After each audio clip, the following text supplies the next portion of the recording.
Then मैंने आपको उस दिन एंटीबायोटिक्स, ओके, एंटीबायोटिक्स बताया था बेटा, राइट। और मैंने आपको ये बताया था कि antibiotics are growth chemicals, yes come, okay, they are chemicals, okay, which is used for killing to microbes, right। यानी माइक्रोब्स को, यानी पैथोजन ना बेटा, इसको पैथोजन को, एंटीजन को, राइट, किल करने के लिए यूज किए जाते हैं। हमने आपको बताया था, ठीक है ना। और फर्स्ट एंटीबायोटिक्स ये इंपॉर्टेंट है, नीट का क्वेश्चन है, वेरी इंपॉर्टेंट फॉर नीट। ये आया क्वेश्चन बेटा, फर्स्ट एंटीबायोटिक्स, पहली एंटीबायोटिक्स कब बनी, बोलो, ये इंपॉर्टेंट है, इन 1925 आया हुआ क्वेश्चन इंपॉर्टेंट है, इन 1925 बाय द अलेक्जेंडर फ्लेमिंग। नाम नोट कर लीजिएगा, इंपॉर्टेंट है ये, नोट करो बेटा। अलेक्जेंडर फ्लेमिंग ने 1925 में फर्स्ट एंटीबायोटिक्स प्रपोज किया था, ठीक है, यानी पहली एंटीबायोटिक्स बनाई थी। और किससे बनाई थी, यह भी एक इंपॉर्टेंट क्वेश्चन है, बोलो, है ना। तो फंजाई से बनाया था, ठीक है, फंजाई से बनाया था, बहुत इंपॉर्टेंट क्वेश्चन है। फंजाई से बेटा, उस फंजाई का नाम पेनिसिलियम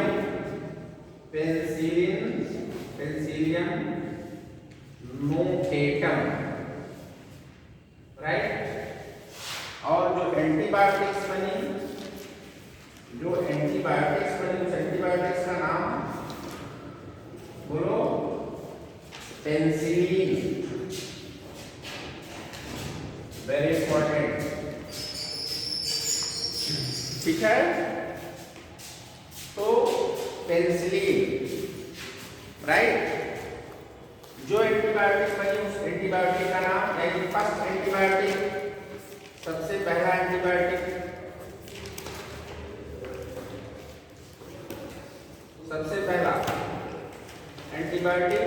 पेनिसिलिन, ठीक।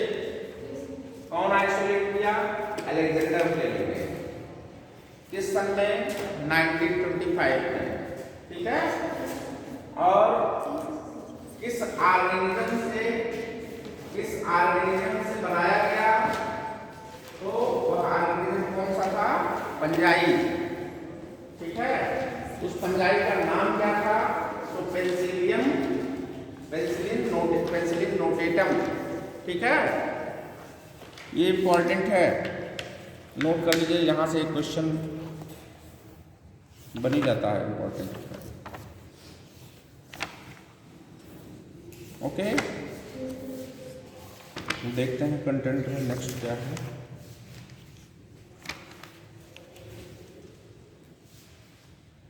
तो हमने आपको microbes in house hold product ये बता दिया था, ओके।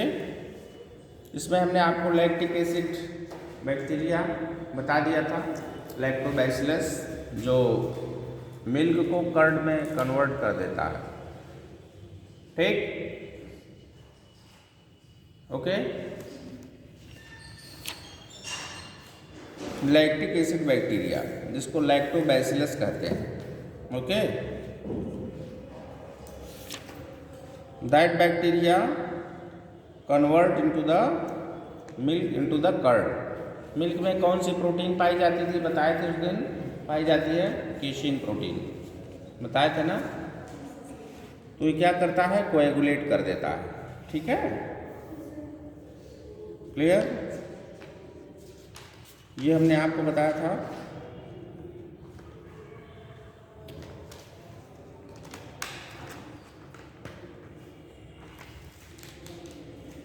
सैक्रोमाइसिस सेरिवेसी भी बता दिए थे। ठीक है, क्या है, ईस्ट है। ठीक, इस ईस्ट का यूज कहाँ करते हैं, फर्मेंटेशन में करते हैं। ठीक है, ये भी इम्पोर्टेंट है। ओके,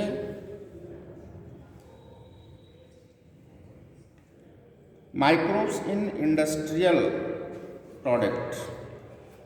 तो सबसे पहली इंडस्ट्री ब्रिवरेजेस की है, जिसको अल्कोहलिक ब्रिवरेजेस कहते हैं। ये मैंने आपको बताया था, इसमें भी ईस्ट यूज किया जाता है, सैक्रोमाइसिस सेरिवेसी। ठीक है, अल्कोहलिक ब्रिवरेजेस, राइट। तो सबसे बड़ी इंडस्ट्री यही है, किसकी, अल्कोहल की। ठीक है बेटा। तो माइक्रोब्स इन इंडस्ट्रियल प्रोडक्ट्स, और कैसे बनता है, तो बाय द फर्मेंटेशन प्रोसेस से बनता है। ये क्लियर हो गया ये टॉपिक। ये जो फंजाई है, जिस फंजाई से पेनिसिलिन बना, ये फंजाई एस्कोमाइसिटीज का है। यह भी क्वेश्चन पूछा गया है, इंपॉर्टेंट है। एस्कोमाइसिटीज का है ये। आइए आ जाओ। तो ये एग्जाम के पॉइंट्स हैं, वेरी इंपॉर्टेंट। जितनी लाइन मैंने इसमें लिखा है, सब पर क्वेश्चन पूछा गया है। फर्स्ट एंटीबायोटिक्स का प्रिपेयर हुई तो 1925 में। ठीक है, किसने प्रिपेयर किया, तो अलेक्जेंडर फ्लेमिंग ने। ठीक, किस ऑर्गेनिज्म से बना, तो फंजाई से बना। ठीक है बेटा, अपने भी वर्ड्स में लिख लीजिए। उस फंजाई का नाम पेनिसिलियम नोटेटम। ठीक है, जीनस है, ये स्पीसीज है। कौन सा एंटीबायोटिक तैयार हुआ, तो पेनिसिलिन तैयार हुआ। ठीक है, इस फंजाई का क्लास कौन सा था, तो एस्कोमाइसिटीज था। यह भी पूछा है। ठीक है जी। फाइनली जो अलेक्जेंडर फ्लेमिंग थे, एक्सपेरिमेंट कर रहे थे, और उन्होंने पेट्रिटिस में जो है बैक्टीरिया कल्चर कर रहे थे बेटा, है ना, बैक्टीरियल कल्चर कर रहे थे। ठीक है, बैक्टीरिया का कल्चर कर रहे थे पेट्रिटिस में। तो संयोग से ऑल ऑफ सडन ये चीज उनको मिली। ठीक है, उन्होंने गंदे पेट्रिटिस में डाला, डर्टी था वो, उसमें डस्ट वगैरह के पार्टिकल्स पहले से, फिर उसी में उन्होंने बैक्टीरिया का कल्चर करके उसको छोड़ दिया। कल्चर मीडियम उसी में करके और छोड़ दिया। ठीक है ना। तो देखा नेक्स्ट डे, जब देखा उन्होंने, थोड़ा सा जान लो, जब नेक्स्ट डे उन्होंने देखा, तो नेक्स्ट डे देखा कि जितने ही बैक्टीरिया थे, इसमें सब बैक्टीरिया डाई आउट हो गए। भाई कल्चर मीडियम डेवलप किया था, बैक्टीरिया के लिए न्यूट्रिएंट डेवलप किया था कि हम उसको न्यूट्रिशन देंगे बैक्टीरिया को, समझिएगा। ठीक है, जिससे कि बैक्टीरिया डेवलप करेंगे। तो हुआ क्या कि बैक्टीरिया डाई आउट हो गए। क्यों डाई आउट हो गए, उन्होंने देखा कि एक फंगस ग्रो कर गया, और उस फंगस ने जितने बैक्टीरिया थे सबको मार दिया, सबको किल कर दिया। ठीक है, तो यही इसका आधार है, इस डिस्कवरी का आधार यही। ठीक है, समझ में आ गया बेटा। तो उन्होंने देखा कि भाई फंगस, वो ऐसा फंगस था पेनिसिलियम नोटेटम। ठीक है ना, कि उस सारे बैक्टीरिया को क्या किया, मार दिया। ठीक है, तो उन्होंने कहा कि भाई ऐसे माने इसने जो है, इसने कोई ऐसा केमिकल प्रोड्यूस किया इस फंजाई ने, ये सारे बैक्टीरिया मर गए। राइट, समझ में आ गया। तो एंटीबायोटिक्स की डिस्कवरी इस तरह से। क्लियर, यानी to kill the bacteria, that chemicals which is used to kill the bacteria. Right, ये चीज।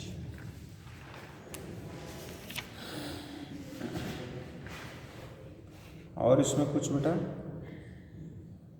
After penicillin other antibiotics are also purified from the other nutrients. Okay, दिया इसमें। नेक्स्ट टॉपिक है chemicals, enzymes and bioactive molecules. ठीक है, यानी और क्या क्या माइक्रोब्स का रोल है, डिफरेंट टाइप के एंजाइम्स है ना बेटा, और केमिकल्स और दूसरे बायोएक्टिव मॉलिक्यूल्स को प्रोड्यूस करने में क्या रोल है। तो ऑर्गेनिक एसिड, डिफरेंट टाइप के ऑर्गेनिक एसिड्स भी बैक्टीरिया से प्रोड्यूस किए जाते हैं, राइट। ठीक है, microbes are also used for commercial and industrial production of certain chemicals like organic acids, alcohols and enzymes. तो तीन, ये इसके माने क्या, ये दे आर थ्री टाइप्स। कौन कौन सा बेटा? पहला तो हो गया क्या, ऑर्गेनिक एसिड, राइट, यानी in the production of organic acids, यानी पहला यूज कहाँ है, first use in production of organic acid. दूसरा बेटा इन प्रोडक्शन ऑफ एंजाइम्स, ठीक है ना, एंजाइम्स में प्रोडक्शन में। और तीसरा alcohols, in production of alcohol, right. तो ऑर्गेनिक एसिड में कौन कौन सा ऑर्गेनिक एसिड, जैसे सिट्रिक एसिड है, ठीक है, सिट्रिक एसिड हो गया, है ना। और बताइए, एसिटिक एसिड हो गया। हाँ, किससे मिलता है, हमने आपको बताया था उस दिन, इम्पॉर्टेंट है। उस बैक्टीरिया का नाम बताइए जिससे सिट्रिक एसिड बनता है। विनेगर बेटा बताए थे ना उस दिन, बहुत इम्पॉर्टेंट है, नाम बताइए। हाँ, गुड, एसिटोबैक्टर एसिटाई, ठीक है। एस्परजिलस नाइजर, एस्परजिलस नाइजर एक फंगस है जिससे क्या मिलता है, सिट्रिक एसिड मिलता है, सिट्रिक एसिड मिलता है ना। एसिटोबैक्टर एसिटाई से एसिटिक एसिड मिलता है। क्लॉस्ट्रीडियम बोटुलिकम से क्या मिलता है, यस, ब्यूट्रिक एसिड मिलता है। और लैक्टोबैसिलस लैक्टिक एसिड। तो भैया ना इसके लिए एक टेबल बना लो, बहुत इंपॉर्टेंट है, टेबल बना लीजिए, नहीं तो याद नहीं होगा और इसमें से इसी में से एक क्वेश्चन पूछ लेता है। बोलो, टेबल हम बना दें, आप लोग बनाएंगे, बोलिए। एक छोटा सा टेबल इसके लिए तैयार कर लीजिए। तैयार करने का एक तरीका है, एनसीईआरटी में तो सब लिखा है। एक छोटा सा टेबल बनाओ बेटा, ठीक है। देखो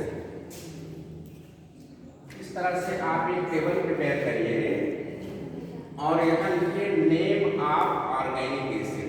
बोलो, नेम ऑफ ऑर्गेनिक एसिड, और यहाँ लिखो सीरियल नंबर, ठीक है, serial number, name of organic acid और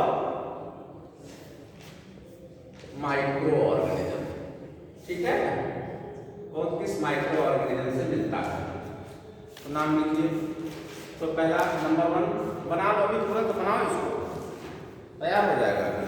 फर्स्ट है बेटा सिट्रिक एसिड, ठीक है ना। पहला है सिट्रिक एसिड, सिट्रिक एसिड। तो एस्परजिलस नाइजर, देख लेना ना भाई, एस्परजिलस ना बेटा, एस्परजिलस नाइजर सिट्रिक एसिड हो गया पहला। दूसरा बताओ, लैक्टिक एसिड हो गया, लैक्टिक एसिड हो गया, लैक्टिक एसिड बोलो, लैक्टोबैसिलस, लैक्टोबैसिलस, इसके आगे लिखिए, ठीक है, ऐसे टेबल बनाओ बेटा। तीसरा हो गया वाइट्रिक एसिड, तो क्लॉस्ट्रीडियम, TRIDIUM, क्लॉस्ट्रीडियम बोटुलिकम ना, BUTY, हाँ,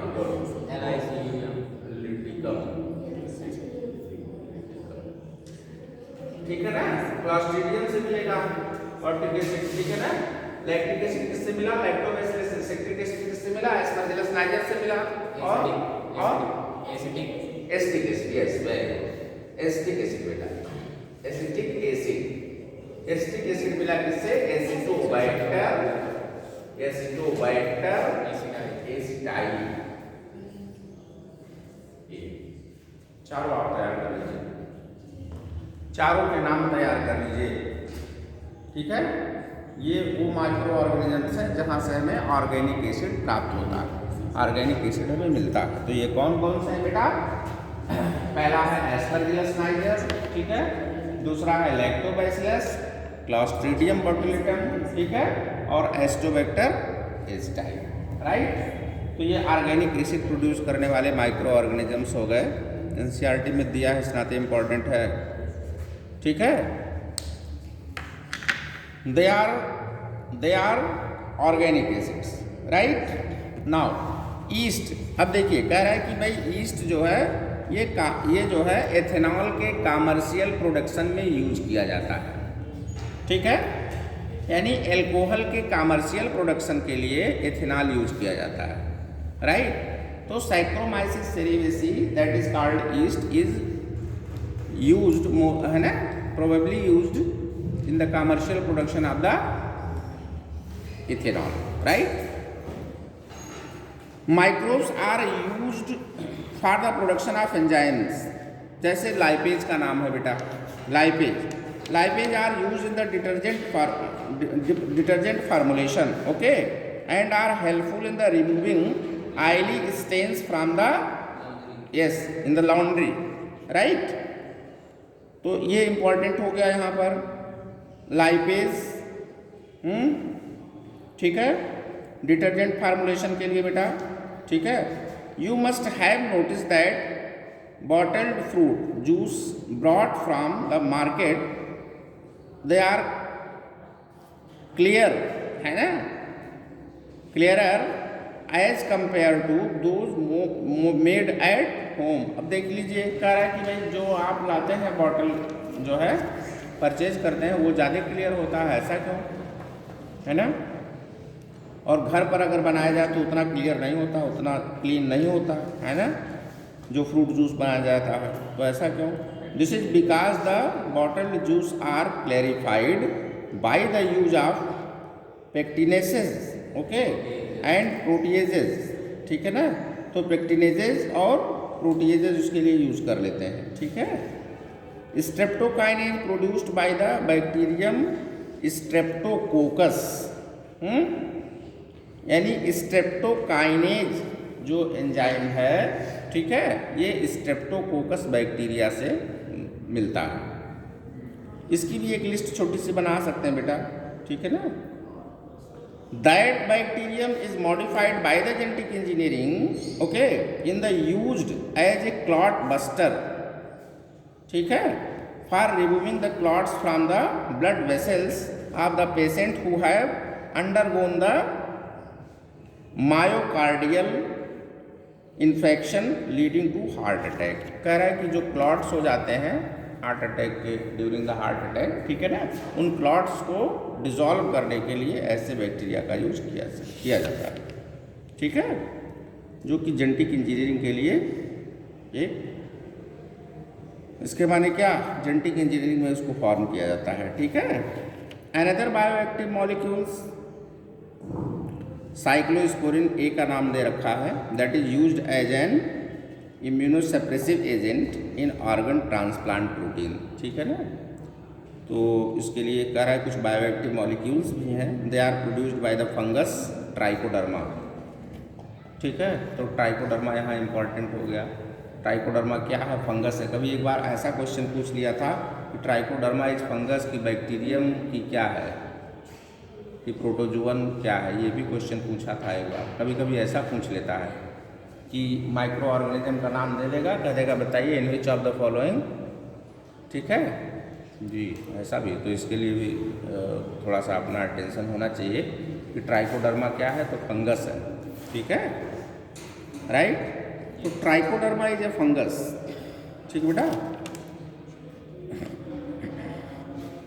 that have been commercialized as blood cholesterol lowering agent. It acts as competitively inhibiting the enzyme responsible for synthesis of cholesterol. ठीक है, तो यह भी एक यूज हो गया. Now next topic is microbes in sewage treatment. Sewage treatment में microbes का क्या यूज है, बोलिए. इंपॉर्टेंट टॉपिक, इंटरमीडिएट में भी आपने पढ़ा होगा. बोलो बेटा.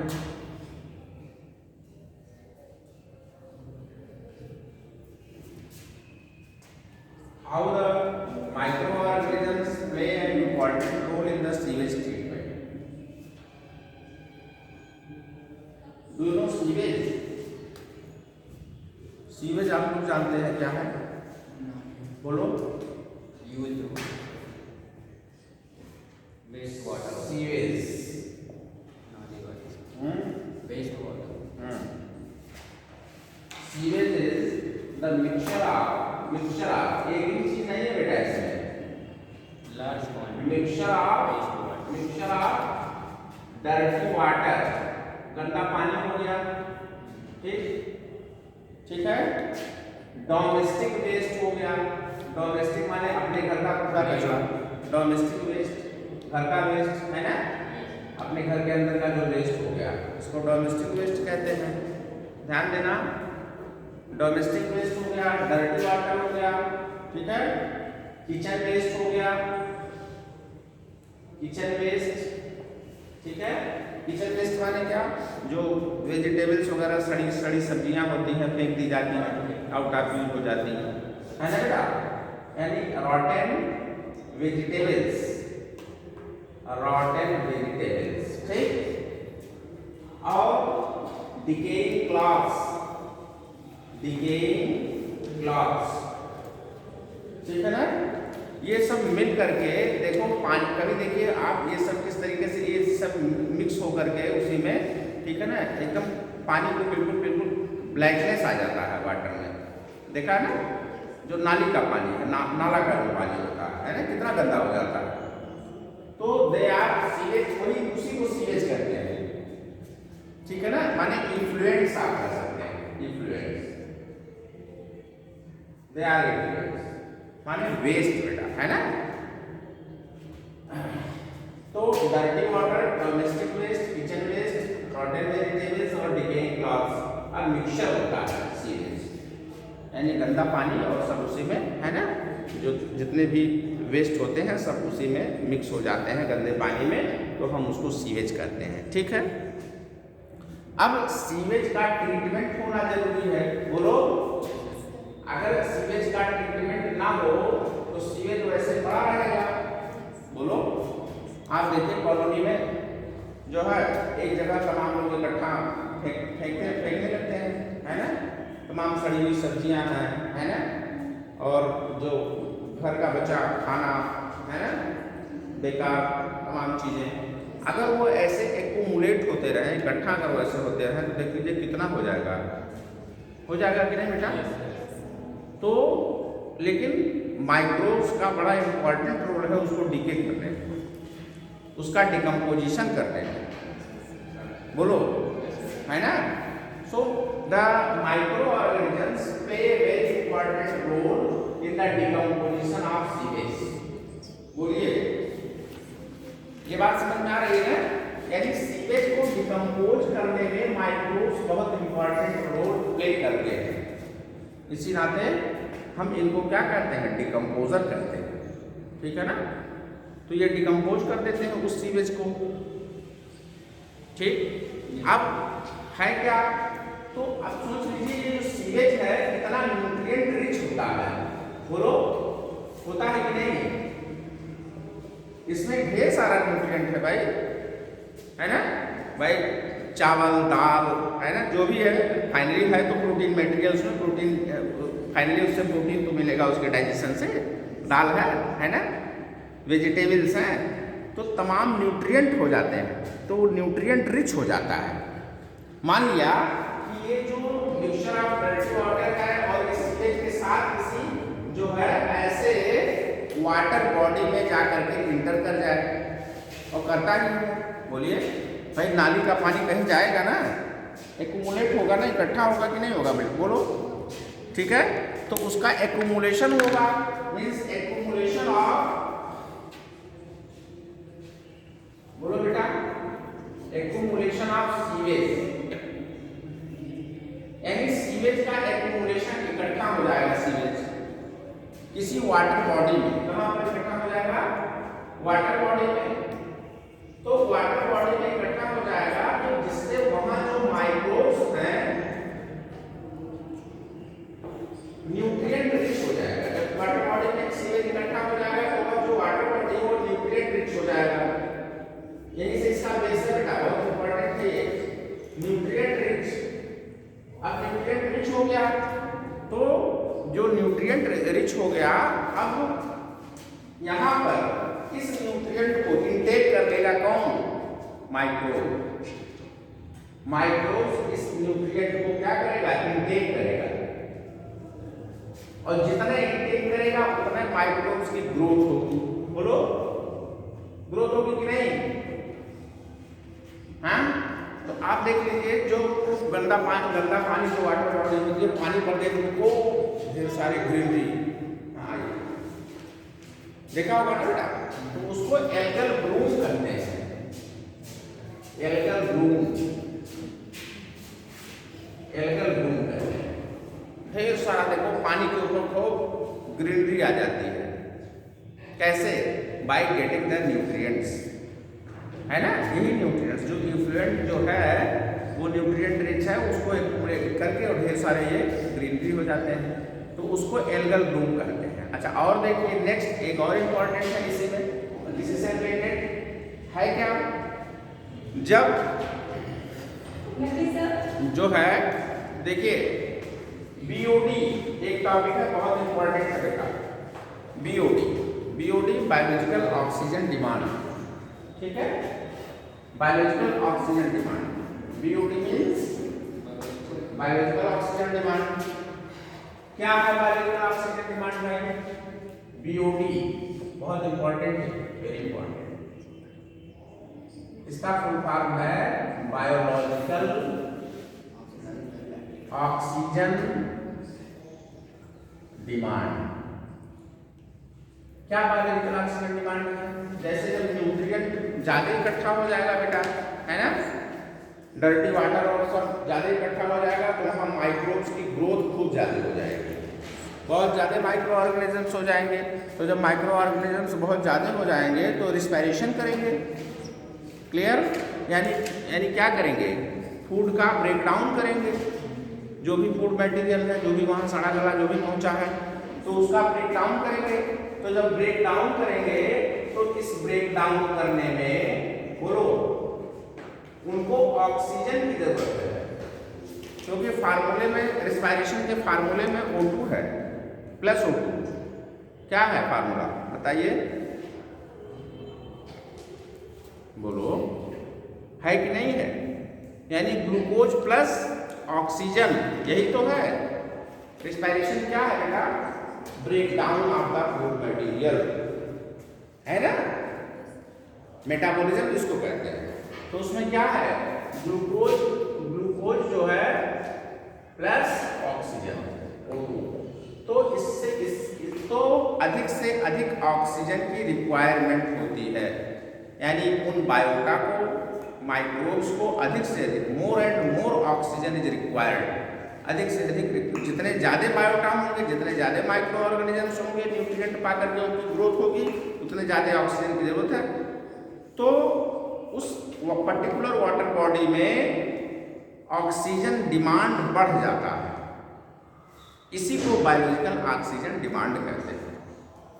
ठीक है, यानी बायोलॉजिकल, अब देखो लोग, जैसे जितने न्यूट्रिएंट रिच जो वाटर बॉडी या लेक या रिवर, ठीक है ना, या पॉन्ड हो जाएगा, आप समझ लीजिए उसका बीओडी वैल्यू उतना ज़्यादा हो जाएगा। इसका प्रैक्टिकल है, बीओडी वैल्यू उसको कहते हैं। किस वाटर का बीओडी वैल्यू ज़्यादा है, किस वाटर का बीओडी वैल्यू कम है। अगर किसी वाटर का बीओडी वैल्यू इंक्रीज कर जाता है तो इसका मतलब यह है कि वह वाटर ज़्यादा पॉल्यूटेंट है। ये बात समझ में आ रही है? That water is more pollutant due to the increasement of BOD value. अगर BOD value, biological oxygen demand की वैल्यू अगर बढ़ जाती है उस वाटर की, तो आप समझ लीजिए कि वो वाटर ज़्यादा पॉल्यूटेड है, और अगर बीओडी वैल्यू कम है तो कम पॉल्यूटेड है। मतलब क्या? Number of micro organisms is more than comparatively that water, right? यानी नंबर्स ऑफ माइक्रो ऑर्गेनिजम्स बढ़ जाते हैं, ठीक है बेटा, जिससे कि वाटर बॉडी की बीओडी वैल्यू बढ़ जाती है। बीओडी वैल्यू बढ़ जाएगी तो बायोलॉजिकल ऑक्सीजन डिमांड, कहने का मतलब बढ़ गया, ठीक? तो उसमें माइक्रो ऑर्गेनिजम्स ज़्यादा हैं, और ज़्यादा हुए क्यों? क्योंकि इफ्लुएंट्स ज़्यादा हैं। ये बात समझ में आ रही? माने सीवेज ज़्यादा है तो उसका ट्रीटमेंट करेंगे, उसको डिकम्पोज करने के लिए वहाँ प्रोड्यूस हो जाते हैं। ये बात समझ में आ गई? बोलो, है ना? तो वही इसमें दिया है बेटा, ठीक है, यानी माइक्रोब्स इन सीवेज ट्रीटमेंट। अच्छा, दूसरा एक तो ये बायोलॉजिकल मेथड हो गया जो मैंने आपको बताया सीवेज ट्रीटमेंट का, और दूसरा मेथड है फिजिकल मेथड। फिजिकल मेथड में क्या करते हैं? फिल्ट्रेशन करते हैं। क्या करते हैं? फिल्ट्रेशन करते हैं, यानी जो डर्टी वाटर है उसका फिल्ट्रेशन करते हैं। एक तो ये मेथड हो गया, और दूसरा सेडिमेंटेशन। बोलिए, क्लियर हुआ? तो दो मेथड है बेटा इसमें, फिजिकल मेथड। एक तो भाई ये पानी को आप फिल्टर कर लीजिए, है ना, और दूसरा ये है कि sedimentation. Do you know sedimentation माने क्या? सेडिमेंटेशन माने ये हो गया कि पानी को किसी टैंक में कलेक्ट कर दीजिए, ठीक है, और छोड़ दीजिए, तो उसके जो सॉलिड पार्टिकल्स उसमें होंगे, जो सॉलिड होंगे, वो क्या हो जाएंगे? नीचे बॉटम में बैठ जाएंगे, सेटल डाउन कर जाएंगे, ठीक है, और जो पानी जो यस को ऊपर हो जाएगा। तो उसको आप किसी प्रोसेस से उस पानी को क्लीन वाटर कर सकते हैं, है ना? बोलिए, कुछ क्लीनिंग एजेंट्स वगैरह होते हैं ना, उनको जिनका यूज कर लिया जाता है, क्लोरीन रिच होते हैं, है ना, ब्लीचिंग पाउडर वगैरह जो भी है ना, that chemicals they are used for cleaning of water, यानी वाटर को क्लीन करने के लिए यूज कर लिया जाता है, और जो उसका सॉलिड वेस्ट होगा वो नीचे बैठ जाएगा। समझ में आ गया बेटा? इस प्रोसेस को हम क्या कहते हैं? सेडिमेंटेशन कहते हैं। Okay, so these are the two process, यानी यह दो प्रोसेस है फिजिकल मेथड में। कौन कौन सा? फिल्ट्रेशन और सेडिमेंटेशन, राइट, जिसका कि यूज हम सीवेज ट्रीटमेंट में कर लेते हैं, ठीक है। बाकी यह जो हमने आपको बताया माइक्रोब्स, ये बायोलॉजिकल मेथड में आता है, ठीक, यानी सीवेज मेथड के सीवेज ट्रीटमेंट के लिए दो मेथड। कौन कौन सा? एक तो बायोलॉजिकल और दूसरा फिजिकल, ठीक है बेटा? क्लियर हो गया ना? तो फिजिकल मेथड ये है, इसमें तो आप मान लीजिए एक को फिल्ट्रेशन कहेंगे और दूसरे को सेडिमेंटेशन। तो जो नीचे बैठ जाता है सॉलिड मटेरियल, उसको सेडिमेंट्स कहते हैं। इस प्रोसेस को सेडिमेंटेशन प्रोसेस किया, उसमें एरेशन भी कराया जाता है ऑक्सीजन से, ठीक है, किसी टैंक में करके इसमें दिया है, इसमें थोड़ा सा देख लेना। बट यह कि जो उसका मेन थीम था वो मैंने आपको बता दिया, राइट। तो water waste is also called sewage दिया है, म्यूनिसिपल वेस्ट है। It contains large amount of organic matter and microbes. Sewage में है ना अधिक मात्रा में ऑर्गेनिक मैटर और माइक्रोब्स होते हैं, ठीक है बेटा। Many of which are pathogenic, ठीक है, उसमें तमाम ऐसे होते हैं जो डिजीज काजिंग होते हैं, right. Have you ever wondered where the quantity of sewage और urban waste is dispose of daily? This can be discharged into the natural water bodies like river, stream, है ना, डायरेक्टली लोग ले जा करके नाला उसमें उसी में गिरा देते हैं, रिवर वगैरह में। तो देख लो कितनी जो है नदियाँ कितनी गंदी हो जाती हैं। गंगा एक्शन प्लान इसी पर है ना। पता होगा। So treatment of waste water is done by the heterotrophic microbes naturally present in the sewage. Okay, this treatment is carried out in the 2 stage. 2 stage में इसको कैरी करते हैं। कैसे करते हैं बेटा? एक तो प्राइमरी ट्रीटमेंट है, दूसरा सेकेंडरी ट्रीटमेंट है। तो प्राइमरी ट्रीटमेंट में क्या करते हैं? These treatments step basically involve physical removal of particles, जैसे लार्ज और स्मॉल टाइप के जो उसमें पार्टिकल्स हैं, ठीक है ना, उनको रिमूव कर दिया जाता है तो पानी साफ हो जाएगा। ठीक है, that from the sewage through the filtration and sedimentation. Okay, these are the removal in the 2 stages. Initially floating particles, जो floating bodies हैं, they are removed by the sequential filtration, and then the grit are removed by the sedimentation. दोनों process के use कर लेते हैं। Okay, and all the solids that are settle down from the primary sludges. ठीक है, तो ये हो गया वही चीज़ है जो मैंने आपको बताया। और दूसरा जो बायोलॉजिकल मेथड है, इसमें बीओडी इंपॉर्टेंट है बेटा, बायोलॉजिकल ऑक्सीजन डिमांड, एनसीईआरटी देख लेना। ठीक है, फाइनली इसका कंक्लूजन ये है, इसमें लिखा है the greater the BOD of the waste water more is its polluting potential. Right, मतलब मैंने आपको जो बताया वही कि जिस वाटर की बीओडी वैल्यू ज़्यादा होगी वो ज़्यादा पॉल्यूटेड होगा। क्वेश्चन यही आता है, ये क्वेश्चन आया है, इंपॉर्टेंट है। ठीक है, तो ये हो गया। बायोगैस में कौन कौन से गैस आते हैं बेटा? अब देखो, जब डाइजेशन करेंगे तो bacteria produce the mixture of gases. जब एनोरेबिक ऑक्सीडेशन होता है, एनोरेबिक डाइजेशन करेंगे बैक्टीरिया, ठीक है, तो they which grow anaerobically they digest the bacteria and the fungi in the slug. Okay, during this digestion bacteria produce a mixture of gases such as methane. अब ये important है, biogas का component है ये important है। कौन कौन से गैस है? मेथेन है, ठीक, और हाइड्रोजन सल्फाइड H2S है बेटा, CO2 है, ठीक है ना, they are the biogas. Okay, and can be used as a source of energy. Okay, as it's inflammable.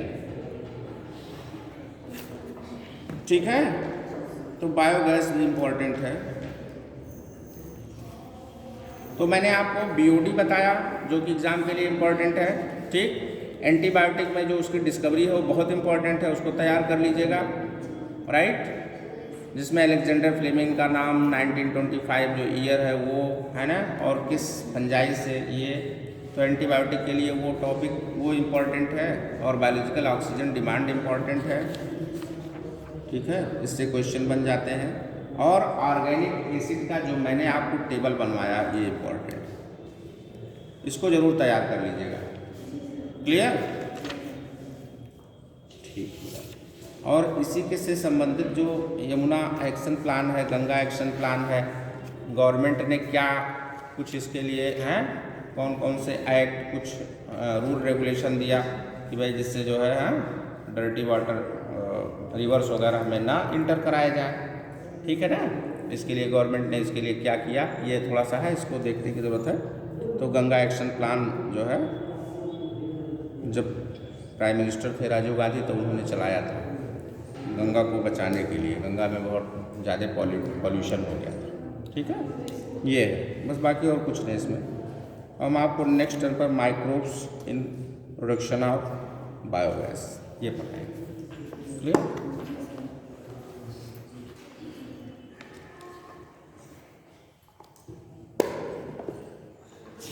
ये हो गया, ठीक, ओके।